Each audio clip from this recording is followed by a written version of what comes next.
రెండోసారి వచ్చి మళ్ళీ పార్టీలోకి వెళ్ళారా? మళ్ళీ ఎక్కడికి వెళ్ళారు? ఇది ఇక లాస్ట్ ఇక మళ్ళీ ఇవన్నీ ఫస్ట్ నుంచి నేను అట్లా ఉన్నాయి అన్నట్టుగా నాకు బాగా పోలీసులు బాగా ఇచ్చేసి. మరి ఇప్పుడు చివరిగా అరెస్ట్ అయ్యారు మీరు? చివరికి ఇక్కడిని ఇక పాము గారు జైలుకి వెళ్ళారా? జైలుకి వెళ్ళలే ఇక చెప్పాను ఇవన్నీ మీరే కారణం అని చెప్పాను నేను పోలీసు వాళ్ళని. నేను సాధారణ బతుకు నేను ఇక్కడ బతుకుతా అనుకుంటే నన్ను మళ్ళా టార్చర్ చేసి మళ్ళా నన్ను కరెంట్ షాకులు పెట్టి నన్ను నిర్బంధించి నన్ను ఇచ్చేసారు కనుక నేను పాటలకు వెళ్ళవలసి వచ్చింది. చాలా జీవితం పోతే పోనీ ఉంటే ఉండను అనుకోని నేను వెళ్ళినంతే. ఇక అంటే ప్రవీణ్ కుమార్ గారు ఒప్పుకున్నారు. నేను మీ ఊర్లోకి వచ్చి కూడా తప్పని చెప్తా కానీ నువ్వు మళ్ళీ తిరిగి పాటలకు కానీ అన్నారు. అంటే సరే పోను, నాకు మీరు ఏమి అనుకుంటా ఉంటే నేను పోను అని చెప్పానన్నా అని అక్కడి నుంచి నన్ను కోర్టులోకి పంపించారు. కోర్టులో సిఐ గారి దగ్గరికి పంపించారు.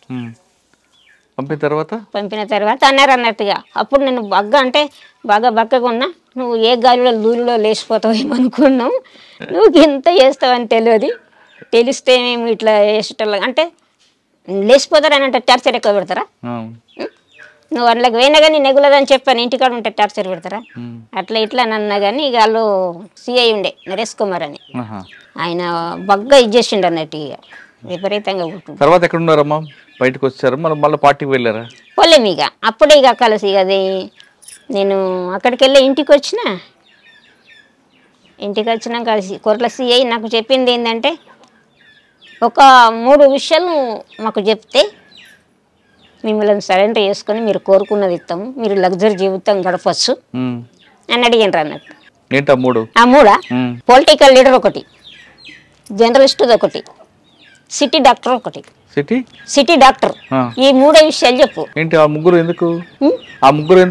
మేము ఇంటర్వ్యూ ఇస్తాం కదా, ఇంటర్వ్యూ ఇచ్చినప్పుడు మేము జర్నలిస్టులు పరిచయాలు ఉంటాయి కదా, వాళ్ళ పేరు చెప్పు మనడు.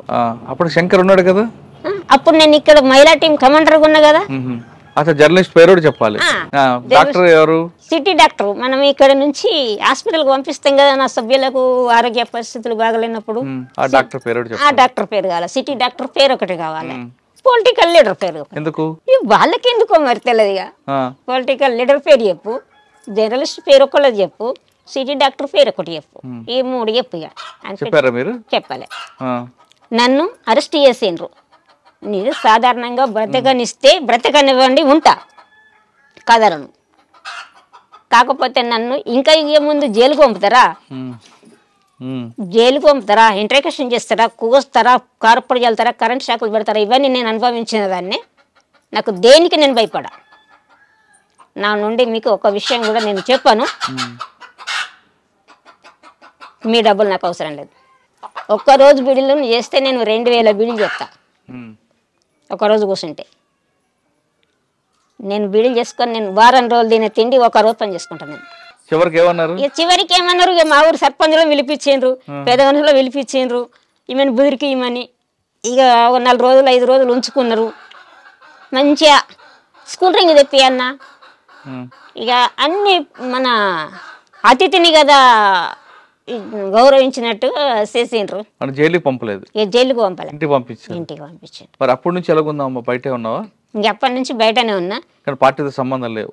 అప్పటి నుంచి బయటనే ఉన్నా. కొన్ని రోజుల తర్వాత వచ్చిండ్రు రమేష్ వాళ్ళు వచ్చిండ్రు. మళ్ళా నేను ఆరోగ్యం మంచిగా లేకని వస్తే కదా వచ్చిండ్రు. వచ్చినాక తర్వాత ఇక మరి ఆరోగ్యం మంచిగా లేకపోయి మరి మాతోటి వస్తావా ఉంటావా అని చెప్పని అడిగిండ్రు.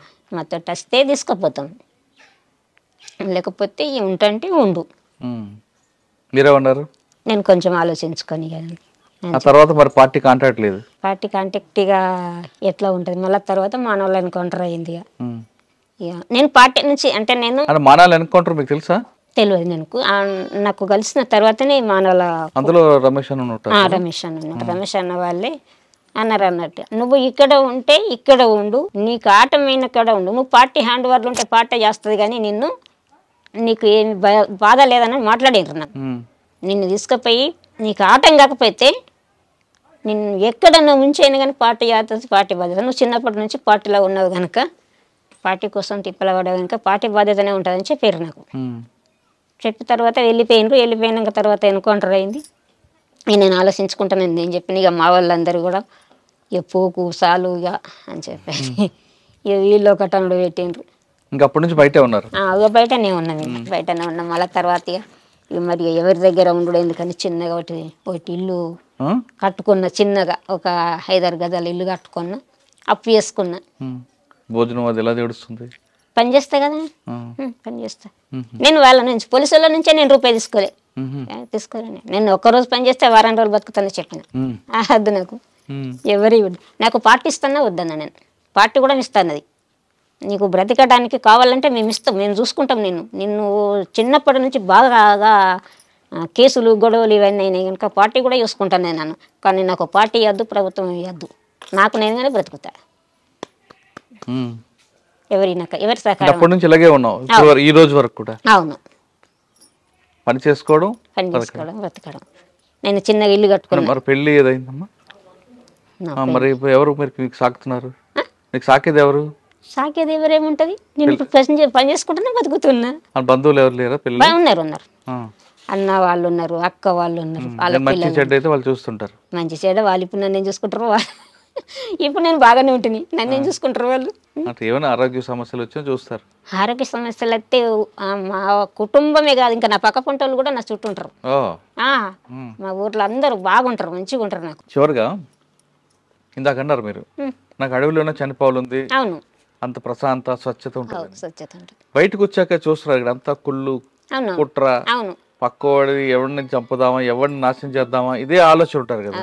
ఇది అన్ని చూసినప్పుడు ఏమనిపిస్తుంటారు మీకు? అది బాగా అనిపించేది. ఇప్పుడు నేను ఈ హైకేపీ నుంచి అడ్ల కొనుగోలులో పనిచేసిన, నేను మొన్నటి దాకా పనిచేసిన. అడ్ల కొనుగోలులో పనిచేస్తే ఈ రైతులు పండించిన పంటను వాళ్ళు ఏం చేస్తారంటే 40 జోకాలని గవర్నమెంట్ సిస్టమ్, కానీ వాళ్ళు ఏం చేస్తారంటే ఒక్క 40లో 45 కట్ చేసుకుంటారు రైస్ మిల్లర్లు. ఒక్కొక్కసారి కొన్ని క్వింటల్ అట్లే రైతులే కట్ అవుతాయి. వాళ్ళు కష్టపడి పండిస్తారు. కష్టపడి పండించిన పంటను రాసి మీకు తెచ్చి పొలిపి ఎగబట్టి అన్నీ వేసి వాళ్ళని రైస్ మిల్లు కోసినప్పుడు వాళ్ళు క్వింటాల్లో కొద్ది అడ్లు కటింగ్ చేస్తారు. క్వింటాల్లో కొద్ది అడ్లు కటింగ్ చేసినప్పుడు మాకు అక్కడ రైతులు నన్ను అంటారు అన్నట్టుగా, అక్క నువ్వు బయట ఉంటే ఎట్లా ఉంటుండేది అని చెప్పాను. నన్ను అడుగుతా, బయట ఉంటే ఒక్క రైస్ మిల్లును ఎట్లా చేద్దుంటామో, కానీ ఇప్పుడు ఏ ఎమ్మెల్యే పట్టించుకోడు, ఏ గవర్నమెంట్ పట్టించుకోడు. ఇయ్యోడున్న రైస్ మిల్లు మళ్ళా ముంగడికి ఇంకో రైస్ మిల్లు కడుతుండు. ఈ సంవత్సరం ఒకటే ఉంటుంది, మళ్ళా చెడికి ఇంకో రైస్ మిల్లు కడుతుండు, ఇంకో రైస్ మిల్లు కడుతుండు. ఆ పంటను చూసినప్పుడు నాకు చాలా బాధ అనిపిస్తుంది. వాళ్ళు ఏగిలేషన్ నుంచి రాత్రి దాకా పనులు చేసి ఒక మిల్లులో ఒక మనిషి జాబ్ చేస్తే టైంకు రాకపోతే ఆ మనిషికి ఆ రోజు ఉత్తది కాడనే ఉంటుంది. రైతుది అట్లా కాదు, ఈ రోజు పనికోయే మనిషి ఒక అరగంట లేట్ పోయినా కానీ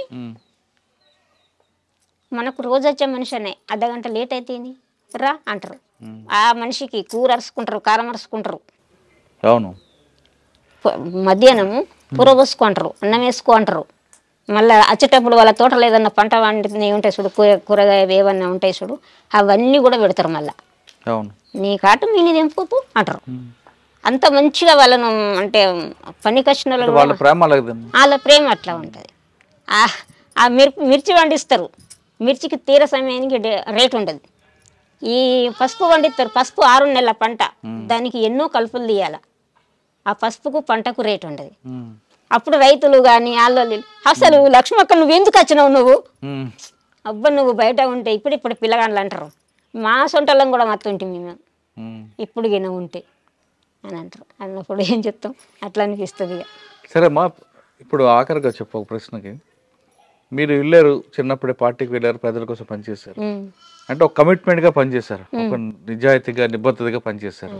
ఆఖరికి పార్టీలోనే చనిపోవాలని కూడా మీరు అంత గట్టి నిర్ణయం తీసుకున్నారు, పెళ్లి కూడా చేసుకున్నారు. కానీ ఇప్పుడు వస్తున్న జనరేషన్ పిల్లలు పుట్టగానే టీవీ ఫోన్లకి, తర్వాత పెరిగి పెద్ద అవగానే చెడు అలవాట్లకి బానిస అవుతుంటారు. అటువంటి వాళ్ళకి మీరేం చెప్తారు, ఆ విధంగా అవుతున్న వాళ్ళకి? ఇట్లాంటి వాళ్ళకంటే ఇప్పుడు ఉన్నదానికంటే ఈ ఫోన్లు మంచి చేస్తలేదు, పిల్లల్ని ఖరాబ్ చేస్తున్నాయి. అంత ఆడపిల్లలు కూడా ఖరాబ్ అయిపోతున్నారు, మగ పిల్లలు కూడా ఖరాబ్ అయిపోతున్నారు. మగ అంత వ్యవస్థనే ఖరాబ్ అయిపోతుంది. పార్టీలు ఉన్నప్పుడు చాలా స్వచ్ఛమైన గాలి, స్వచ్ఛమైన ప్రేమ చూశాను. అక్కడే పార్టీలలో అమరులై ఉంటే ఎంత బాగుండేది అంటున్నారు పద్మక్క అలియాస్ రజతక్క. ఆవిడ చెప్తున్నట్లుగా నా పేరు హరిణక్క సార్. అరుణక్క. ఇప్పుడు యువత అంతా కూడా ఒక కమిట్మెంట్ లేదు, ఏమీ లేకుండా చిన్నప్పటి నుంచి ఫోన్లకు అలవాటు పడడం, ఆడపిల్ల మగపిల్ల అని తేడా లేకుండా చెడు వ్యసనాలకు దారి కావడం అనేది చూస్తుంటే బాధ అనిపిస్తుంది. ఈ వ్యవస్థ ఎటు వెళ్తుందా అనేది ఆవిడ ఆవేదన వ్యక్తం చేస్తున్నారు.